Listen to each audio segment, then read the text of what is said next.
అందరికీ నమస్కారం. నేను మీ వాణి. ఇవాళ మనం ఈ వీడియోలో వీటాడనీడా పార్ట్ 10 వినబోతున్నాం. ఫ్రెండ్స్, మీరు కానీ మన ఛానల్ ని ఫస్ట్ టైం చూస్తున్నట్లయితే ప్లీజ్ సబ్స్క్రైబ్ చేసుకోండి. అలాగే ఈ వీడియోని తప్పకుండా లైక్ చేసి కమెంట్ చేయండి. మరి ఎందుకు ఆలస్యం, స్టోరీ వినేద్దామా? రండి. కాలేజీలో శంకర శాస్త్రి స్నేహితుడు నరసింహారావు లెక్చరర్ గా పనిచేస్తున్నాడు. అతనికి ఫోన్ చేసి తన కూతురు అక్కడ ఉందో లేదో కనుక్కోమని చెప్పాడు శంకర శాస్త్రి.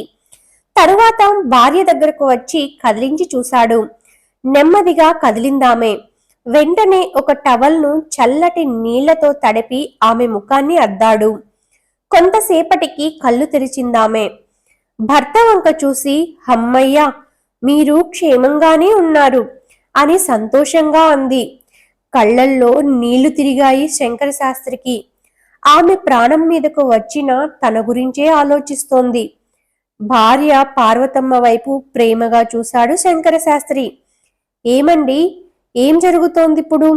నాకేదో ఆందోళనగా ఉంది. ఆ సాధువెవరు చిత్తభ్రమలు తొలుగుతాయంటూ ఒక విభూది పొట్లం నా చేతికిచ్చి మీ నుదుటికి రాయమన్నారు. ఎందుకైనా మంచిదని ముందుగా వాసన చూశాను, అంతే. తర్వాత ఏమైందో నాకు తెలివిలేదు. ఇంకా తొలగని భయం ఆమె మాటల్లో కనిపిస్తూ ఉంది. నాకు స్పృహ తప్పించి హోమం జరగకుండా చేయాలని ఎవరో ప్రయత్నిస్తున్నారు. నీ జాగరూకతే నన్ను కాపాడింది. పరోక్షంగా సుమంత్ ప్రాణాలు కూడా నువ్వే కాపాడావు. మనం ఈరోజు రాత్రికే మీ అన్నయ్య వాళ్ళింటికి చేరుకుందాం.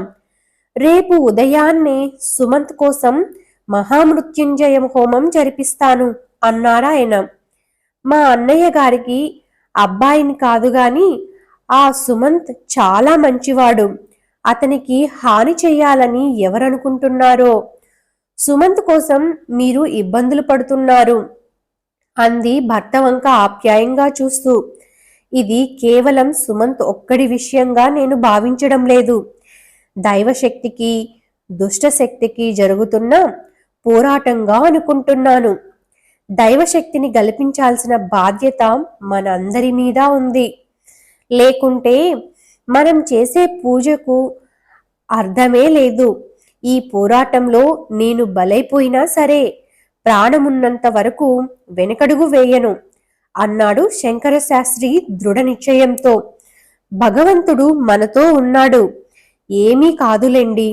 అన్నట్లు అమ్మాయి కాలేజ్ నుండి ఇంకా రాలేదు. ఒకసారి ఫోన్ చెయ్యండి అంది పార్వతమ్మ.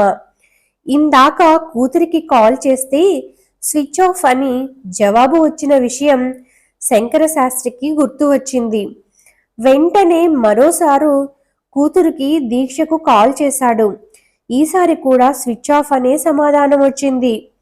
ఇందాక తన స్నేహితుడు నరసింహారావుకు కాల్ చేసి దీక్ష ఎలా ఉందో కనుక్కోమన్నాడు. ఇంకా అతను కాల్ చేయలేదేమిటి? ఆందోళన పడ్డాడు.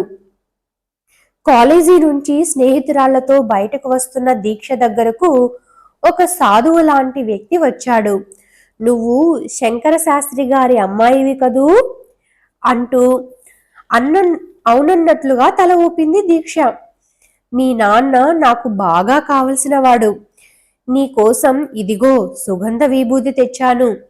ఇప్పుడే వాసన చూసి నొసటికి రాసుకో, కోరుకున్నది జరుగుతుంది అన్నట్లు నాన్నగారు అడిగితే గోవర్ధన స్వామి ఇచ్చాడని చెప్పు అంటూ ఒక పొట్లం దీక్ష చేతికి ఇచ్చి సమాధానం కోసం చూడకుండా వెళ్ళిపోయాడు. దీక్ష ఆ పొట్లం ఓపెన్ చేయబోతుండగా ఆమె స్నేహితురాలు నీలిమ ఆ పొట్లాన్ని లాక్కొని, ఈ విభూది రాసుకోకపోయినా మీ బావతో నీ పెళ్లి జరుగుతుంది, నన్ను రాసుకో నీవు, నాదసలే ఇంటర్ క్యాస్ట్ లవ్వు అంటూ దాన్ని ఓపెన్ చేసి ముక్కు దగ్గర ఉంచుకుంది. అంతే, ఉన్నపలంగా స్పృహ తప్పి నేల మీద పడిపోయింది. ఏం జరిగిందో అర్థం కాక స్టూడెంట్స్ అందరూ ఆమె చుట్టూ గుమికూడారు. దీక్ష కోసం అక్కడికి వచ్చిన శంకర శాస్త్రి స్నేహితుడు లెక్చరర్ నరసింహారావు విషయం తెలుసుకొని వెంటనే అంబులెన్స్ కోసం కాల్ చేశాడు. తరువాత తన ఫోన్ దీక్షకు ఇచ్చి శంకర శాస్త్రికి కాల్ చేయమంటాడు. తండ్రికి కాల్ చేసిన దీక్ష, నా మొబైల్ ఫుల్గా ఛార్జ్ చేసుకుని వచ్చాను, ఆశ్చర్యంగా ఛార్జింగ్ అయిపోయి స్విచ్ ఆఫ్ అయిపోయింది. ఇక్కడికి ఎవరో స్వామీజీ వచ్చి మీరు తెలుసని చెప్పి ఒక విభూది పొట్లం ఇచ్చాడు అంటూ ఉండగానే అటువైపు నుంచి శంకరశాస్త్రి ఆ విభూదిని వాసన చూడొద్దు, వెంటనే పారెయ్యి, అతను అక్కడే ఉంటే మీ ఫ్రెండ్స్ సహాయంతో అతన్ని ఆపండి అన్నాడు. లేదు నాన్నగారు, ఆ పొట్లం ఇచ్చి ఆయన క్షణాల్లో వెళ్ళిపోయాడు. నా స్నేహితురాలు ఆ విభూది వాసన చూసి స్పృహ తప్పింది. నరసింహారావు గారు అంబులెన్స్ కోసం కాల్ చేశారు. అన్నట్లు ఆ స్వామీజీ తన పేరు గోవర్ధన స్వామి అని చెప్పారు అని చెప్పింది దీక్ష. ఆ దుర్మార్గుడు అక్కడికి కూడా వచ్చాడన్నమాట.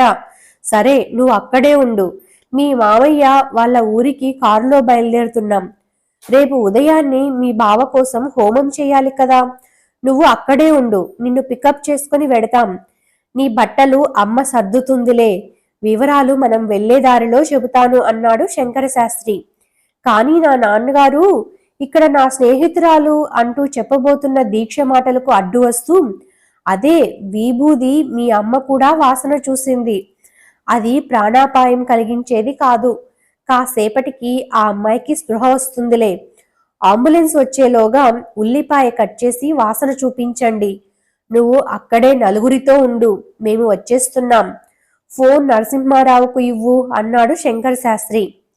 మామిడి తోటలో వాచ్మెన్ షణ్ముగం, గుడిసెలో ఉన్న శ్యామలరావు, సావిత్రులు బయట నలుగురైదుగురు ఇంటి దగ్గరకు వస్తున్న అడుగుల శబ్దం వినిపించడంతో ఆందోళన చెందుతారు.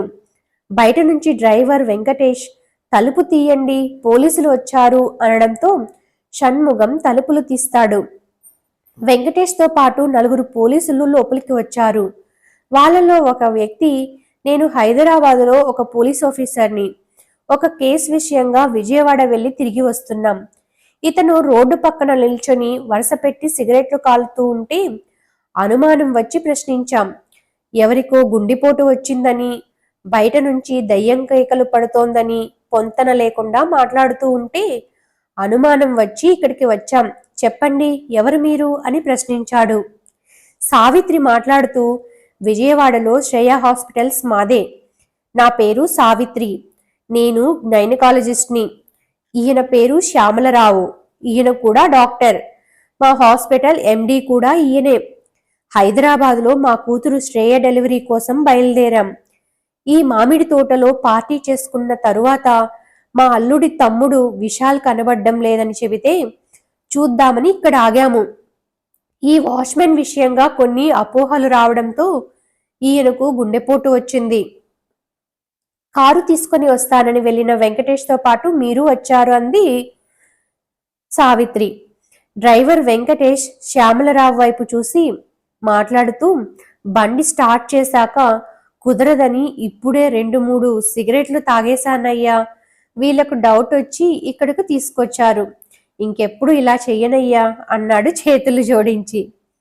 పోలీస్ ఆఫీసర్ మాట్లాడుతూ, హైదరాబాద్లో ఎవడో సీరియల్ కిల్లర్ తయారయ్యాడట. ఒక ఇన్కమ్ ట్యాక్స్ ఆఫీసర్ భార్య ప్రెగ్నెంట్గా ఉన్న ఆవిడపై మర్డర్ అటెంప్ట్ చేశాడట. దాంట్లో ఎవరైనా అనుమానాస్పదంగా కనబడితే విచారించమని మాకు ఆర్డర్స్. ఇతను చీకట్లో కారు ఆపి ఒంటరిగా ఉండడంతో దూరం నుంచి గమనిస్తున్నాం.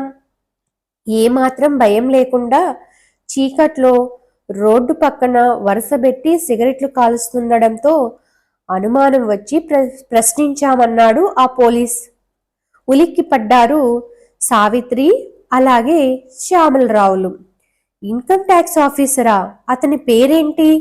మా అల్లుడు వికాస్ కూడా ఇన్కమ్ ట్యాక్స్ ఆఫీసరే ఆందోళనతో అడిగాడు శ్యామలరావు. దానికి ఆ పోలీస్ ఆఫీసర్ సమాధానమిస్తూ, ఒక్క నిమిషం అంటూ ఎవరికో ఫోన్ చేశాడు ఆ police officer. Thanks for watching friends. Story ఇంకా ఉంది. నెక్స్ట్ పార్ట్ని త్వరగానే మన ఛానల్లో అప్లోడ్ చేస్తాను. ఈలోపు మన ఛానల్ని ఎవరైనా సబ్స్క్రైబ్ చేసుకోకుంటే ప్లీజ్ సబ్స్క్రైబ్ చేసుకోండి. ఈ వీడియోని తప్పకుండా లైక్ చేసి కమెంట్ చేయండి. Thank you for watching.